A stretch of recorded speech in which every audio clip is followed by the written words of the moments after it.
There was a train station that didn't exist on most maps. It stood somewhere between two cities that people passed through but never truly remembered. The kind of place where time didn't stop but it hesitated. Every night at exactly 11:17 p.m., a single train arrived. It stayed for 7 minutes. No more, no less, and then it left. Most people never noticed it. Those who did assumed it was just another late connection, another coincidence in a world full of schedules. But for Myra, it was everything. Myra worked at the station cafe. It was small, quiet, and always smelled faintly of burnt coffee and old wood. She had been there for 3 years, serving travelers who never stayed long enough to remember her name.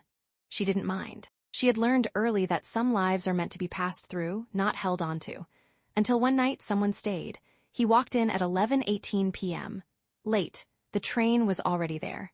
"You're going to miss it," Myra said without looking up. "I think I already did," he replied. His voice carried something unusual, not regret, not panic, something calmer. Like someone who had already accepted losing something before it was gone. Myra looked at him then. "Where were you going?" He shrugged. "I'm not sure anymore." His name was Daniel. He came back the next night, and the night after that, always just after the train arrived, always too late to catch it. At first they spoke like strangers, short sentences, careful questions. "Why do you keep coming if you never catch it?" Myra asked one evening. Daniel smiled slightly. "Maybe I'm not here for the train." That answer stayed with her longer than she expected. Days turned into weeks, weeks into months. The train kept arriving. Daniel kept missing it, and Myra kept waiting for him. They developed small habits. He always ordered the same coffee, even though he clearly didn't like it. She always pretended not to notice. They never spoke about anything too important, but somehow, everything felt important anyway. One night, the station lost power. The lights flickered, then disappeared completely, leaving only the faint glow of the train outside. For the first time, the cafe was silent. No machines, no distractions, just them. "Why didn't you take it the first time?" Myra asked suddenly. Daniel didn't answer immediately. "I was supposed to leave everything behind," he said finally. "Start over somewhere else. And I realized I didn't know who I would be if I did." Myra nodded slowly. "I think that's why people leave," she said. "Not because they know who they'll become, but because they're afraid of staying the same." The train horn sounded. 11:24 p.m., 3 minutes left. Daniel stood up. Myra felt something tighten inside her chest. "Are you going to take it?" she asked. He looked at the door, then back at her. "I don't know." That night he didn't leave. Winter came. The station grew colder, quieter, fewer passengers. Longer nights, but Daniel was always there. And Myra started to notice something she hadn't allowed herself to feel in a long time. She was happy, not in a loud, overwhelming way, but in small, steady moments. Like knowing someone would walk through the door at the same time every night. Then one evening, everything changed. Daniel arrived early, before the train, before the silence. "You should come with me," he said. Myra froze. "What?" "Tonight," he said. "Take the train." She laughed softly. "I work here. Not forever." She didn't respond, because the truth was she had never imagined leaving. Not really. "Why now?" she asked. Daniel hesitated.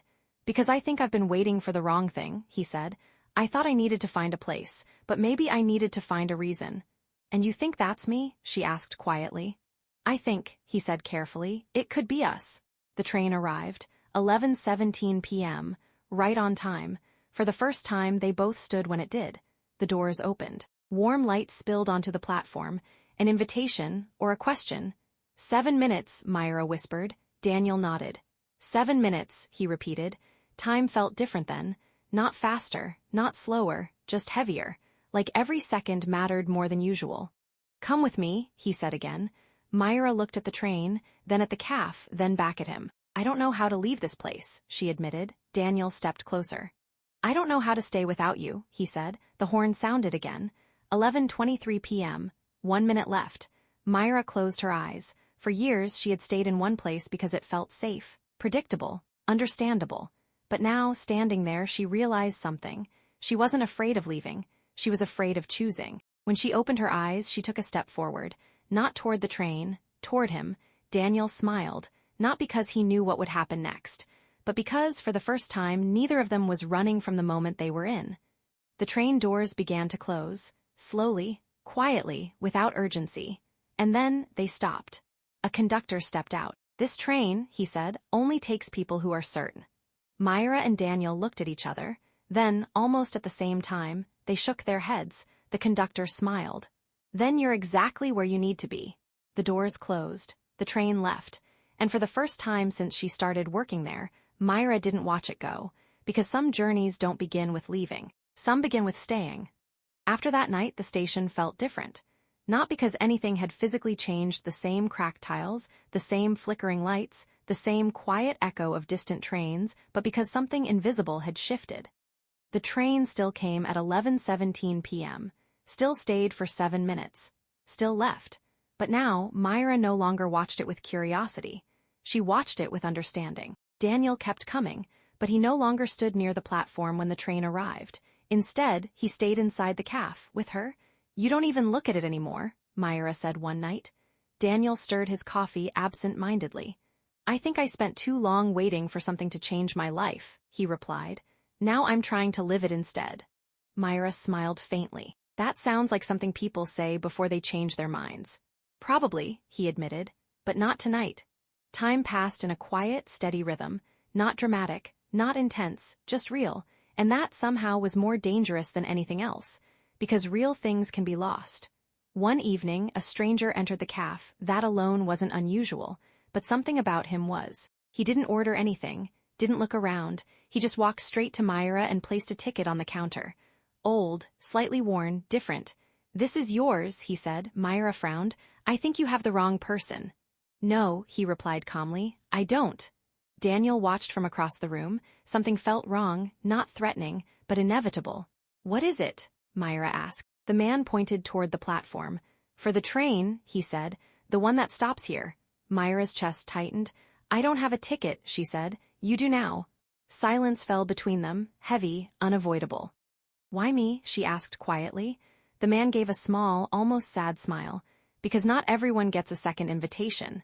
He left as suddenly as he had arrived. No explanation, no goodbye. Myra stood there, holding the ticket. Daniel approached slowly. "What does it mean?" he asked. "I don't know," she whispered. But that wasn't true, not really. Deep down, she understood exactly what it meant. That night, neither of them spoke much. The train arrived. 11:17 p.m., right on time. For the first time since they met, Myra stepped onto the platform. Daniel followed, not close enough to stop her, but close enough to be there. "You said this train only takes people who are certain," he reminded her.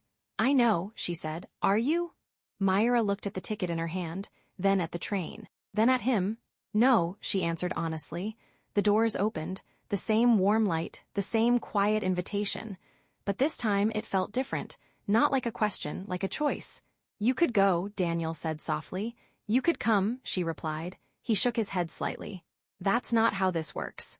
The clock ticked. 11:22 p.m., 5 minutes left. "I spent years not choosing anything," Myra said. "Just staying because it was easier." Daniel nodded. "And now I don't know if staying is brave or just another way of being afraid." The wind moved through the empty station. Cold, restless. Daniel took a step closer. "Then don't stay because you're afraid," he said. "And don't leave because you think you have to." Myra looked at him. "Then what should I do?" He smiled, but there was something fragile in it. "Choose the thing you won't regret losing."